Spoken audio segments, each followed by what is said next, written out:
primeiramente, eu vou agradecer a presença de todos aqui. É sempre bom estar colaborando com a SIX, trazendo temas aqui e poder discutir e trocar ideias com vocês do que está acontecendo, no caso aqui de direito na área trabalhista, que é a minha especialização.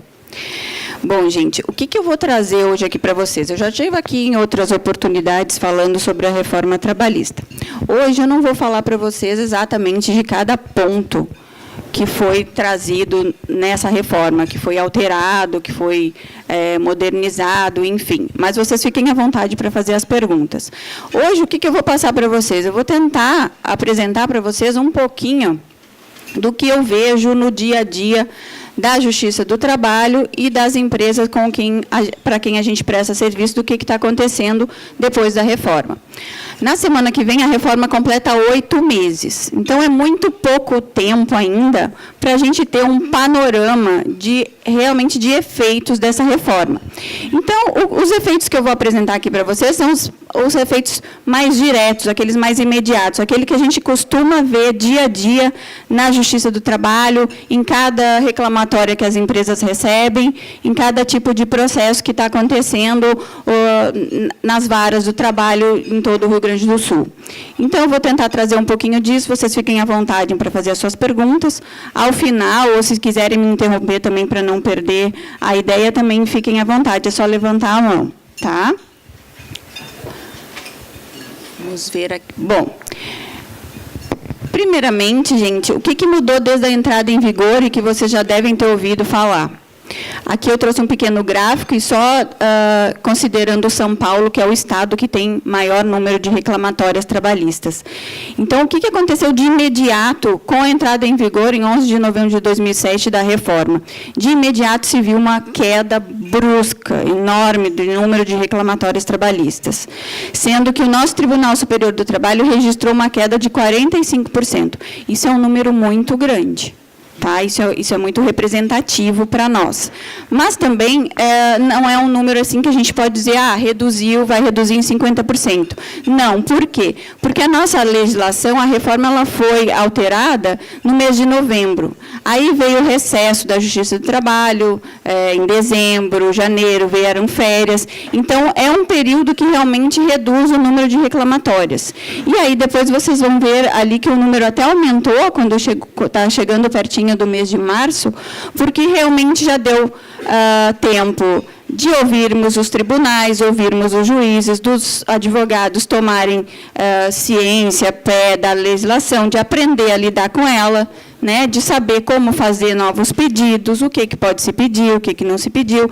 Então, mudou isso, e aí, então, a gente vai ver ainda uma redução, mas eu acredito que não vai ficar nessa queda de 45%. Tá? E logo depois eu vou explicar para vocês por que do meu entendimento ser esse.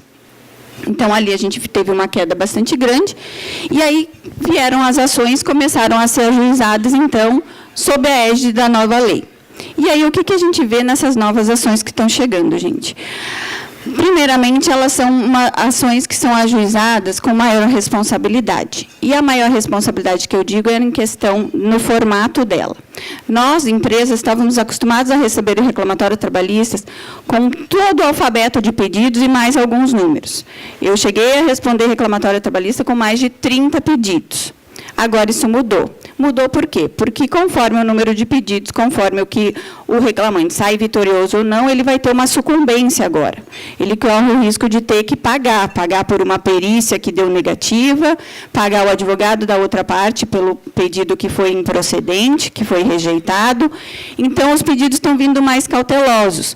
Na hora do advogado, do autor, formular a ação, ele está fazendo uma entrevista melhor e mais criteriosa com o seu cliente e faz o pedido pontual daquilo que ele realmente entende que ele tem direito, que foi, vamos dizer assim, omitido a obrigação por parte do empregado. Ele não pagou direito às horas extras, ele não pagou adicional de insalubridade quando deveria ter pago em função da atividade desempenhada. Então, assim, as reclamatórias estão ajuizadas hoje, a minha média é de 5 pedidos por reclamatória, e isso é uma diferença. Tá? Então, eles são ganhou maior responsabilidade por parte do empregado na hora de vir à Justiça do Trabalho pleitear qualquer direito. Pedidos ganharam maior qualidade. Por que maior qualidade? Porque agora o empregado, quando ele aponta um direito, ele tem que apontar, pelo menos estimativamente, quanto que vale esse direito. Ele me apresenta um cálculo. O cálculo não precisa ser perfeitamente, isso o tribunal já pontuou, mas ele tem que me dar uma estimativa, tem que ter o valor ali. Então, a empresa, quando recebe a reclamatória, agora ela vai conter um valor que realmente vai se aproximar da condenação dela. Então, ela vai saber que, se ela não tiver como fazer contraprova contra aqueles pedidos, naquele valor mínimo ela vai acabar sendo condenada, porque ela se tornou a inicial criteriosa e o pedido bem qualificado, certo? Então, é diferente que antigamente vocês recebiam uma reclamatória e vinha lá no final o valor da causa, às vezes, baixo, e a condenação vinha lá em 500, 300 mil, o valor da causa lá no início era 35 mil. Então, ela não tinha, essa ligação não era próxima, não era a obrigatoriedade de ter essa proximidade.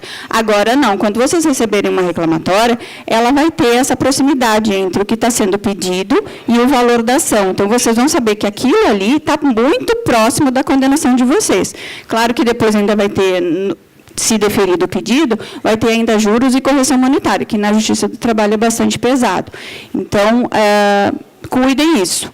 Quando vocês receberem, vocês saibam que o que está pontuado ali é uma estimativa muito próxima da condenação.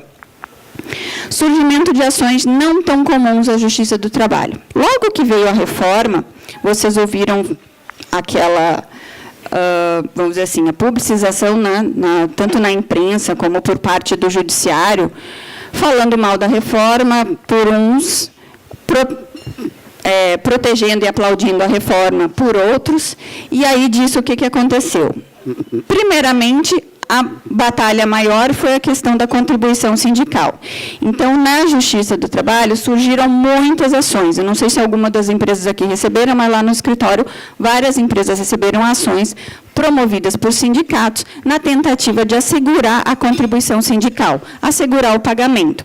Então, vieram novas ações, quer dizer, reduziram-se a reclamatória trabalhista e se aumentaram as ações do sindicato contra as empresas, pretendendo, então, assegurar o direito à contribuição sindical. Uma outra coisa, o advogado do reclamante, quando entra com uma ação reclamatória, você sabe que o reclamante ele não tem muita obrigação de ter documentos. A obrigação é da empresa de guardar os documentos e, muitas vezes, ele não tem a prova. Ele faz o pedido, depois, quando a empresa vem com os documentos, é que se vai ver se aquele pedido tinha ou não tinha cabimento. Agora, em razão da sucumbência e da possibilidade dele perder, o que muitos advogados estão fazendo? Eles entram com uma ação que a gente chama de cautelar de produção de prova. Então, antes dele vir com a reclamatória, ele apresenta para vocês uma ação cautelar pedindo, eu quero que você me apresente cartão ponto, recibo de salário, eu quero PPRA, eu quero PCMSO. Ele pede todos os documentos de forma cautelar para ele olhar e ele verificar o que realmente ele pode pedir, para ele depois não sucumbir. Então, gente, quando ele vem com a reclamatória, ele vem com mais responsabilidade e com uma qualidade de pedidos, porque ele viu ali. Você deu o documento e mostrou que o cartão ponto está equivocado. Tem diferenças de minutos a serem pagos e que não correspondem com o que está no recibo de pagamento. Então, aumentou esse tipo de ações que não eram comuns. Existiam na Justiça do Trabalho, sim, mas tinha um outro viés, um outro caractere, não era para vir os documentos. Por quê? Porque antes eu não precisava. Antes bastava eu pedir, vinham os documentos, então se analisaria, vinha o processo, vinha toda uma instrução, as partes poderiam falar e impugnar documentos, para depois o juiz decidir. Mas agora eu preciso de dar ao juiz maior precisão do meu pedido. E, para isso, eu tenho que ter certeza do que eu estou pedindo. E, às vezes, o empregado que está ali na frente, ele não sabe dar essa certeza. Ele vem e fala, porque um outro colega falou, porque o outro colega ganhou, mas, às vezes, a situação não é a mesma. E aí, para o advogado não colocar o cliente dele em risco, né? vai acabar ganhando 100 e perdendo 100 de sucumbência, ele, por cautela, então, estão ajuizando esse tipo de ações. A tendência da ação cautelar, gente, com o tempo, ela sumir. Eu acho que não vai precisar, até porque os pedidos realmente vão ser pontuais, né? Principalmente, por exemplo, aqui em Farroupilha, as empresas que geralmente costumam receber reclamatórias, elas já sabem aonde vêm os pedidos dela, porque é aquele mais comum. Então, isso, se o empregado entender que não foi pago alguma coisa, ele vai pedir, o advogado vai estimar o valor do pedido, depois nós vamos fazer, as empresas vão fazer as suas provas e as suas impugnações. Uma outra coisa nas ações ajuizadas também, com a vinda da reforma, foram as ações diretas de inconstitucionalidade. E aqui nós temos uma gama bem representativa.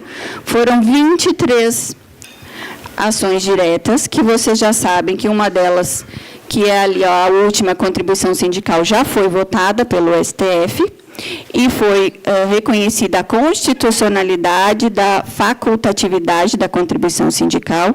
Então, todas aquelas ações que eu falei para vocês, que os sindicatos entraram, provavelmente agora elas vão ter o mesmo destino, vão ser improcedentes e vão seguir a orientação do Supremo.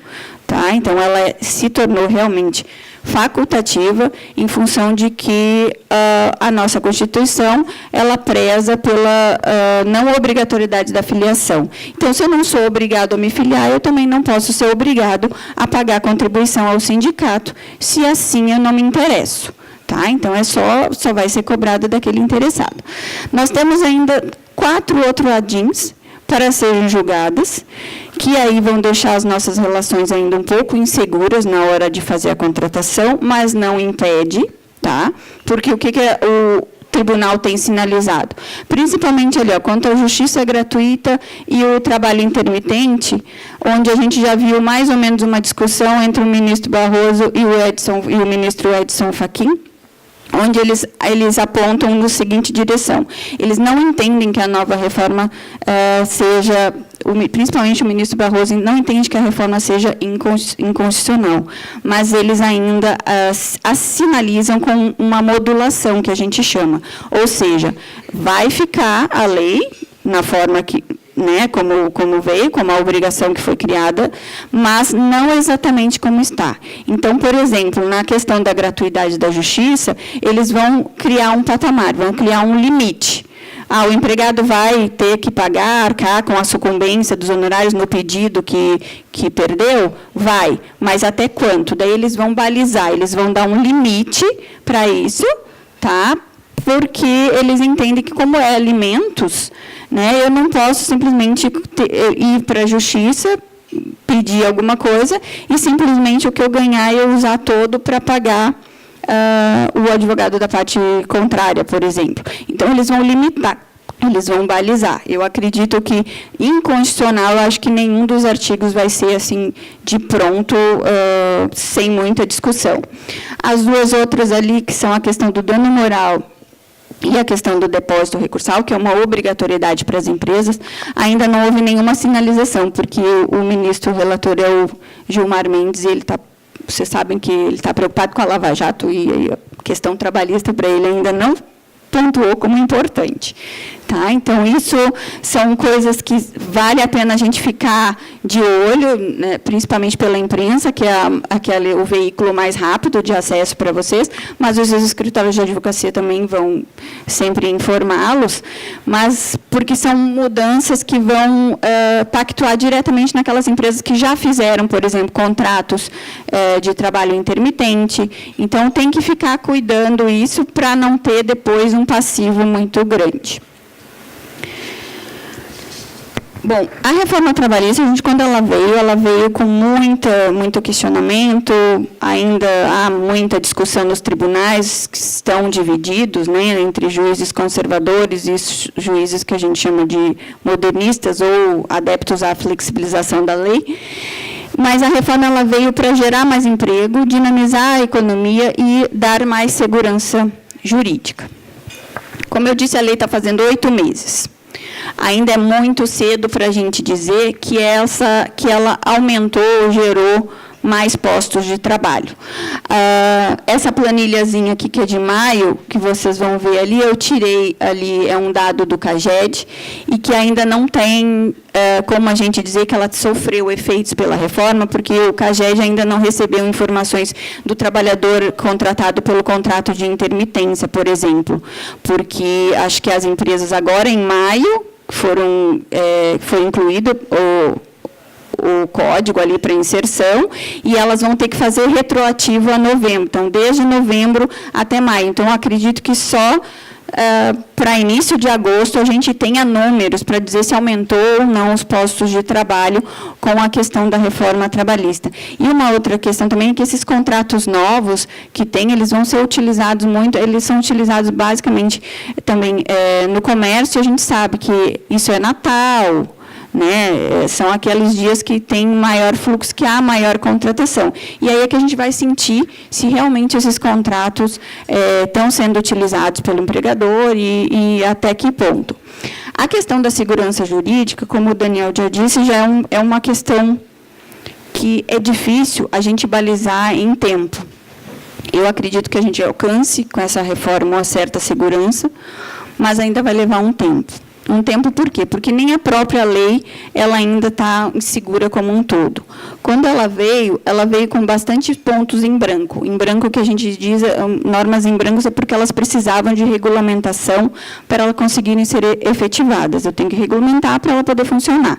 Então, veio a MP 808, de 2018, que acabou perdendo validade nesse mesmo ano, em abril, porque o Congresso não votou ela a tempo para ela efetivamente ganhar status de lei.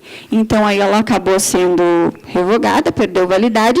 Veio uma portaria, que é a 349 de 2018 do Ministério do Trabalho, que, ao invés de não pôde pegar todo o texto da 808, ela tratou do trabalho autônomo e do intermitente, que é aquilo que eles entenderam que era mais urgente de se regulamentar, para não deixar as empresas, por exemplo, que já tinham começado a contratar como intermitente, e deixar, né, no vácuo, sem nenhuma resposta.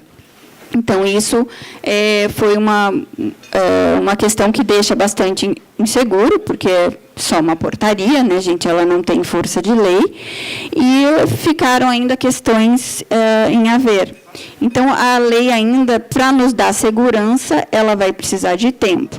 Um outro detalhe também é que muitas das figuras que nós temos com essa alteração da nova lei, que é o contrato de intermitência, a contratação de autônomo, pessoa individual, pessoa jurídica, a questão dos novos contratos de terceirização para todas as atividades, elas não passaram ainda pelo crivo do judiciário. Então, a gente tem uma segurança de fazer o que está previsto em lei, mas a gente não tem a segurança de como os juízes vão interpretar isso, porque vocês sabem que o que vale para o juiz é a realidade. Então, sempre vai haver, por um bom tempo, ainda um receio, ou pelo menos uma desconfiança do empregador em adotar essas novas formas de contratação. Mas elas estão aí, têm que ser utilizadas, eu acredito, tá? Porque ela diminui custo realmente, ela possibilita uma série de modificações dentro da empresa que são benéficas, né? Então, a gente não pode ficar com esse medo, tá? Mas, com o tempo, tudo vai normalizar e a gente vai ter no horizonte uma certeza maior, né? E algumas dúvidas vão se dirimindo no caminho. Tudo isso demora, tá? Porque tem uma ação, tem que entrar no primeiro grau, ela tem que chegar no segundo grau, tem que vir para Porto Alegre, e muitas delas ainda vão até o TST, onde vai se formar o que a gente chama de jurisprudência, que é o entendimento do Poder Judiciário sobre esse tipo de contrato, sobre esse tipo de relação. Certo? Efeitos práticos, então. Os efeitos práticos dessa lei, assim, bem imediato que a gente vê, é a economia. A economia, gente, tanto para as empresas, porque várias das verbas que eram consideradas salariais com a CLT, elas ganharam características de indenização, então isso reduz encargos para as empresas. Tá? Economia, porque antigamente se permitia que um reclamante fosse à justiça de forma incauta e pedisse N pedidos, eu tenho que pedir horas extras, eu vou ganhar aqui, mas então vamos pedir insalubridade, vamos pedir mais um dano moral, vamos pedir mais horas extras pelo intervalo, vamos pedir mais horas intímeras, e vinha aquela rol de pedidos, porque não tinha nenhum prejuízo. Eu fazer tantos, pedir um só, ou fazer tantos, era o mesmo risco. Agora, não. Agora, eu tenho que ser mais criterioso. Então, isso vai diminuir em valores nas reclamatórias, porque você sabe que uma reclamatória, às vezes, gente, o empregado ele até tem um direito, e ele não consegue provar. Ou a empresa até está com a razão na defesa dela, mas ela não consegue fazer uma boa prova. Porque no Poder Judiciário é a prova, é o documento, é a testemunha que vai lá. Então, às vezes, a pessoa até ela não perde, não ganha, não é nem porque ela não tem o direito, mas porque, diante do juiz, ela não fez uma boa prova. Certo? Então, nessa questão da economia, ganhou as duas partes. O empregado, porque vai lá naquele ponto que ele acha que realmente ele foi lesado, e a empresa vai pagar efetivamente aquilo que realmente ela deixou de cumprir na obrigação dela. Ela não vai correr o risco de vir aqueles N pedidos, onde ela tem que fazer uma defesa enorme, e ainda correndo o risco de ter que pagar alguma coisa porque a prova ficou mal feita, ou a prova não ficou boa, perante o juiz, e ela foi condenada injustamente. Celeridade, redução da duração dos processos. Isso a gente já vê dia a dia em qualquer vara do trabalho que vocês forem. Se vocês conhecessem uma vara do trabalho, vocês saberiam que quando entrasse era aquela multidão de gente esperando pela justiça. Agora, se vocês forem em qualquer vara aqui do Rio Grande do Sul, vocês vão ver que essa multidão de gente diminuiu. Ela está pontual, as audiências estão indo, na maioria das varas, acontecendo nos horários, atrasando com muito raramente, e o atraso é de 10 minutos. Os processos eles estão entrando pelo que a gente chama de rito sumaríssimo, ou seja, como os processos, as ações ganharam valores menores, na Justiça do Trabalho, nós temos ritos diferentes. Cada tipo de processo ele entra por um rito diferente. O rito ordinário para ações mais de 40 salários mínimos, o sumário até 40 salários mínimos, e ainda nós temos ainda o sumaríssimo, que é menor ainda. Então, o que acontece? Está entrando a ação judicial ali, o valor é pequeno. Então, é tudo numa audiência una. Se resolve tudo num dia só. Eu apresento a minha defesa, eu levo as minhas testemunhas, é naquele dia que eu resolvo. Não precisa uma segunda audiência, que, às vezes, pela pauta do juiz apertada, portanto, o processo era marcado só por um outro ano, dali um ano ou mais, dependendo da vara. Então, agora é no mesmo dia, na mesma hora, e, no máximo, houve um enxugamento da pauta do juiz pelo número de processos, é no mesmo ano, gente. É no máximo, ali 2, 3 meses já está sendo marcada a nova audiência. Algumas varas, por exemplo, se vocês forem em Porto Alegre, ou aqui Bento mesmo, que são maiores, e Caxias, talvez demore um pouquinho mais, mas elas estão sendo marcadas ainda no ano de 2018.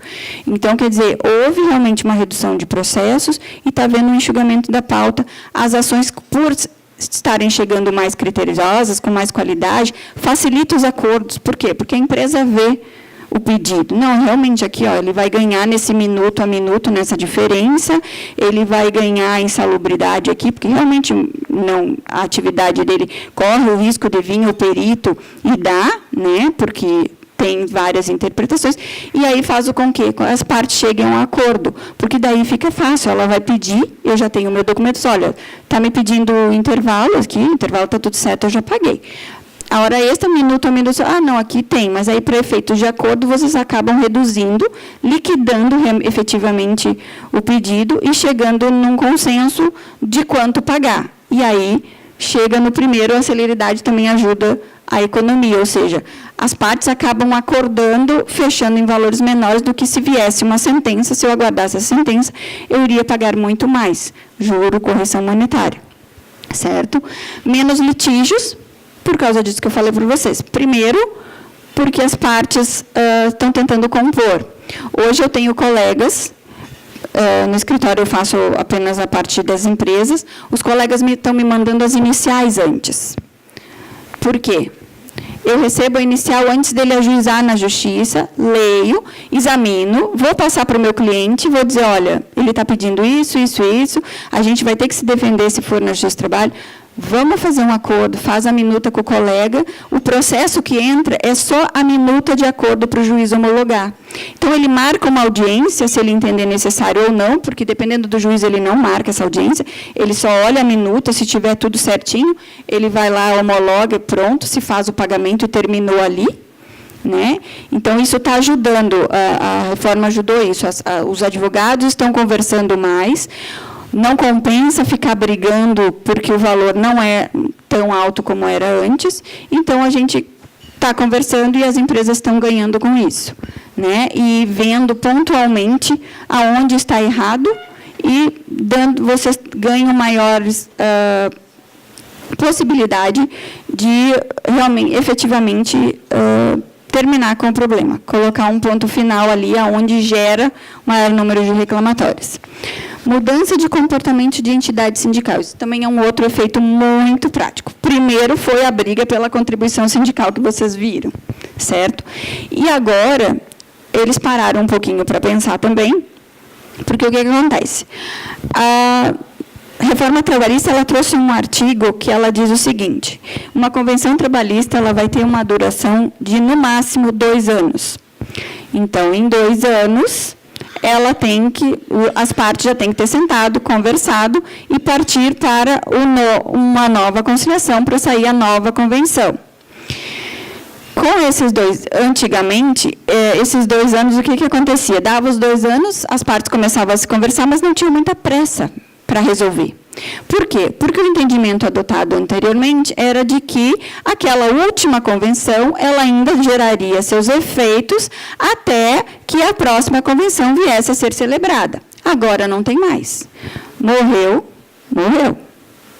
Se eu não fizer uma nova convenção, eu estou prejudicando o trabalhador e a empresa que dependem daquelas normas ali, porque vão perder a sua eficácia. Então, o sindicato aqui, gente, ele já está ganhando um novo comportamento, ele já está se preparando, né, para começar as negociações bem antes. Antigamente, vocês viam que era 30 dias, 45 dias, vocês já começavam a receber a correspondência do sindicato chamando para a negociação. Agora, eles vão ter que começar bem antes, porque se emperrar por alguma forma, tem que ter tempo hábil de negociar. Tem que ir para a negociação, certo? Então, no início, a gente viu até, saiu alguns números de alguns sindicatos que não estavam fechando as suas negociações, mas, no início, eu vou dizer para vocês bem sincero, o que estava fazendo não fechar as negociações era a questão da contribuição, que eles queriam colocar a contribuição nas convenções para poder aprovar e seguirem adiante. Agora, com essa última decisão do Supremo, então, não tem mais isso não pode ser causa para se demorar, e até porque vai ser em prejuízo de toda a classe. Então, é uma mudança de comportamento muito grande por parte dos sindicatos e por parte das empresas também, porque vocês têm que negociar, vocês precisam daquela negociação. Tem várias coisas importantes ali dentro da empresa, que elas, se resolvidas por meio de negociação coletiva, vai facilitar em muito o dia a dia de vocês e a forma de contratação de vocês, certo? Então, essa é uma mudança de comportamento que vocês têm que ficar de olho, tem que buscar se aproximar do sindicato, buscar saber, perguntar quando é que vocês estão pretendendo começar as negociações, porque isso é muito importante, gente. Tá? Se as empresas vão ficar ali, cai o direito, vira pó, como diz uma desembargadora, vai virar pó. Se ali estava previsto que vocês tinham que pagar a cesta básica, se acabou, venceu a convenção, eu não tenho mais, não existe mais aquele direito, porque ele não se incorpora mais ao contrato de trabalho do empregado. Exatamente por isso, porque as partes têm que sentarem e estarem negociando. Essa é a finalidade da norma, colocar as duas partes negociando. É o privado agora, é o empregador e o empregado negociando privativamente sem precisar ir ao judiciário. Vão ter que se resolver sem precisar, sem nenhum prejuízo. Porque vocês imaginem se ficar arrastando 2, 3 convenções, como muitas têm, lá no judiciário, discutindo ainda, né, verbas, como é que eu fico? Como é que eu pago o meu empregado? Eu vou conceder para ele aquele benefício ou não vou? Alguns já me perguntaram, eu vou integrar isso, vou esperar... Não, não integra nada, porque se integrar, depois tu não tem como tirar. Certo? Então, perdeu, perdeu. O que vocês vão escolher é o que eu vou fazer daqui para diante. Né? Não, vou continuar fazendo, vou continuar dando esse benefício. Faz um acordo, busquem sentar com o sindicato. Não fiquem sem. Façam um acordo coletivo. Então, se a convenção está emperrada por alguma coisa, chamem o sindicato, façam vocês o acordo coletivo com o sindicato para os seus empregados. Não fiquem esperando. E a outra mudança, que também junta um pouquinho com a mudança dos sindicatos, que é a mudança de comportamento do empregador. O que vocês têm que saber agora? Antigamente, quando recebia reclamatório trabalhista, ou se fazia alguma coisa que sabia que se era errado, era uma mentalidade que existia de deixar ele que vai buscar os direitos dele, né? Infelizmente, a verdade é essa. Vai buscar os direitos e aí se deixava para resolver tudo na justiça. Então, agora, gente, é a possibilidade de não ter mais que deixar. Agora, as empresas podem efetivamente fazer acordo com os seus empregados e esse acordo ser homologado pela justiça. Então, é uma mudança de comportamento muito grande, porque não é simplesmente o empregado chegar e ir buscar os direitos dele na justiça. Primeiro que ele vai ter que saber bem qual é o direito que ele acha que ele tem, e se é que ele realmente tem, porque senão ele vai sucumbir. Então, ele vai ter esse interesse. É como qualquer um de nós e na justiça, a gente fala que eu estou falando da justiça do trabalho, mas na justiça comum, vocês quando vão atrás de algum direito, vocês vão conversar com o advogado, vão perguntar qual é a chance que tem, o que vai ter que pagar de custo, se pode sucumbir, se não pode. Vocês têm esse interesse. O trabalhador, antigamente, não tinha esse interesse. Ele era incauto e o advogado se aliava a ele na reclamatória, sendo incauto por consequência, porque não tinha. Ele não ia ser punido de nenhuma forma. E agora não é uma punição, mas é uma igualdade. Agora ficou mais igual as questões. Eles vão ter que parar, vão ter que pensar, o advogado vai ter que explicar para o trabalhador por que ele vai pedir isso e não aquilo, vai ter que fazer um questionário melhor, e nós, das empresas, vamos ter que colocar pegar a reclamatória e analisar com outros olhos. Pegar a reclamatória, pegar os documentos, pegar os nossos processos de produção, os nossos procedimentos diários dentro das empresas e verificar se eu estou errando, onde eu estou errando, o que eu posso arrumar para eliminar de vez com a reclamatória. Esse pedido não vem mais aqui. Né? Isso aqui não vai acontecer mais na minha empresa. Então, é isso, gente. E de prático que eu vejo são essas ideias. Esse é o meu dia a dia, é o que eu vejo na Justiça do Trabalho, é o que eu vejo nas reclamatórias que estão chegando. E eu espero que realmente aconteça e que a reforma tenha êxito mesmo, porque patrão e empregado têm que ter uma nova linguagem, vamos dizer assim. Eles têm que conversar mais, têm que negociar mais, e a lei agora permite que essa negociação aconteça. A lei agora permite que eu contrate um empregado de diversos modos. Então, isso é bom para as duas partes. E a gente tem que abrir um pouquinho a cabeça e fazer fluir, acontecer, e os tribunais, eu acredito, também vão ter essa compreensão. É claro, gente, que aquilo que é errado mesmo, que é fraude à lei, que realmente quer mascarar a relação e quero manter o empregado e eu não quero pagar as obrigações, e isso vai continuar sendo pela Justiça do Trabalho visto de forma errada, as empresas vão continuar sendo condenadas, né? Mas aquela empresa que busca fazer o correto, né, que mostra, tem os seus documentos ali certinho, ou que fez um acordo com um funcionário, o funcionário assinou, o funcionário estava com um advogado junto, deu a quitação, aquilo vai ser validado perante a Justiça do Trabalho. Aí mudaram-se as ideias e os conceitos. Era isso que eu tinha para trazer para vocês, bem rapidinho. O Dr. Walter está falando aqui, ele pediu para eu conversar, e que ele acha que é uma alteração interessante, que é a questão do patrimônio dos sócios, que agora, com a reforma, ele, em tese, ficou mais protegido. Então, na verdade, as empresas ganharam proteção com a reforma, assim como a proteção era vista para o trabalhador, que não perdeu nenhuma proteção, todas as proteções estão ali, estão elencadas na Constituição, mas o patrimônio do sócio, pessoa física, que antes era muito fácil da Justiça do Trabalho desconsiderar, no caso de um débito trabalhista, desconsiderar a pessoa jurídica e ir direto no patrimônio do sócio, agora ficou mais difícil. Então, agora a Justiça do Trabalho tem que obedecer, assim como a Justiça Comum e a Justiça Federal, eles obedecem às normas procedimentais, ou seja, a empresa foi condenada, eu não achei bens, não tem mais máquinas para ser penhoradas, para eu chegar no patrimônio do sócio, eu vou ter, então, que intimar primeiro aquele sócio, dar conhecimento a ele de que eu vou redirecionar a execução para ele, e eu tenho que tirar o direito de defesa. Então, ele vai poder se defender daquele redirecionamento, e antes de ter o seu patrimônio constrito, penhorado, né, ele vai ter direito, então, a um julgamento. Então, julgado isso, se o juiz entender que as alegações do sócio são insuficientes, ele tem que pagar, sim, ele vai pagar. Se não, não vai no patrimônio dele. Tá?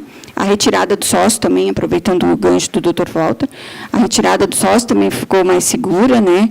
Agora, o sócio que sair da empresa, ele responde até 2 anos a partir da sua saída. Depois disso, ele não responde mais. Ele realmente saiu da empresa e só os sócios remanescentes é que vão responder. Só que, claro, gente, isso tudo são casos pontuais. A Justiça vai ter que examinar caso a caso, porque vocês sabem que não é simplesmente o que está na lei. Eles têm que ver o caso fático. Tá? Porque se ficar comprovado, por exemplo, que o sócio saiu da empresa, mas quando saiu, levou todo o patrimônio com ele, deixou só os 2 sócios lá com meia dúzia de máquina, é óbvio que houve uma fraude. Então, ele vai responder sim.